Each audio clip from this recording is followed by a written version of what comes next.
Welcome to the Shieling Project.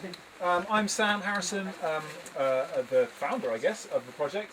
You're really welcome. It's great to have you all here in the rain and the midges and everything else, which has kindly descended on us for today. Well done for getting all the way down here. For those of you who don't know, the Shieling Project runs year-long courses for teachers, and we do outdoor learning experiences for kids. And the centre part, the sort of whole focus of the Shieling Project is the Shieling. So the Shieling is where kids would go out into the hills for the summer, mostly with the women. The men would stay down in this kind of area, taking in the crops, looking after the crops, and the cows and all the other livestock would be driven up into the hill. And that whole sort of cultural tradition is really enormously rich with stories and songs. There's a whole ecological sort of side to that story as well, where the cattle would keep the hills in good health and they wouldn't destroy the kind of ecological diversity, and the forest would sort of thrive within that. And actually, when the shieling system stopped and the cattle were taken away and the people were taken away, actually the whole biodiversity of the hills dropped.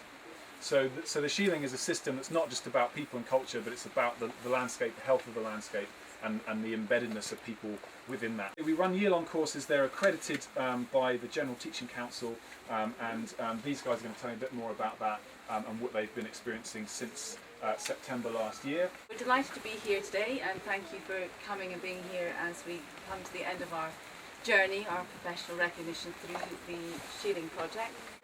Discussion was how we initially started our journey to understand learning for sustainability, and the words "to understand" are important, as this has been a year-long process of inquiry and change. So what's learning for sustainability? What we discovered that is, as a definition, that it is quite elusive, it's quite difficult to find. It's hard to find because it's interconnected, and one simple thought or action can have an influence on the whole thing.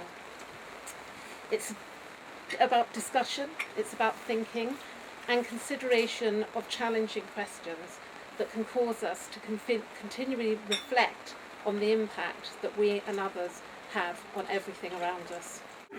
1, 2. Abu Khair, Abu Khair, Abu Khairi. Abu Khair, Abu Khair, Abu Khairi. Abu Khair, Abu Khair, Abu Khairi.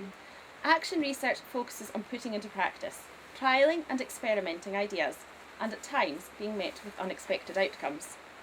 As a historian, I'm much more comfortable with paper-based research, but we were encouraged to challenge ourselves and through our own classroom practice, research in more practical ways.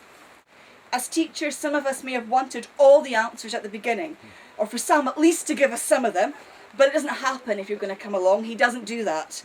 Just lots of But the Shieling Project is about the learner being in the driving seat, learning, making changes, asking meaningful questions and evaluating just what they're doing.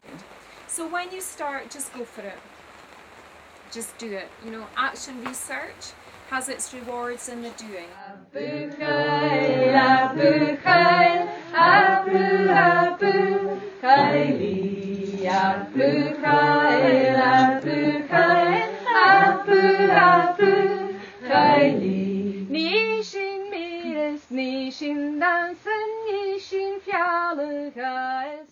As we wrestled with low confidence, legislation, consultation with parents and colleagues, coordinating transport and timetables. Despite this, we gradually became more familiar with using the outdoors. Routines became established, pupils were enthused, and plans of work were developed. Be prepared to think deeply. It's not just a jolly.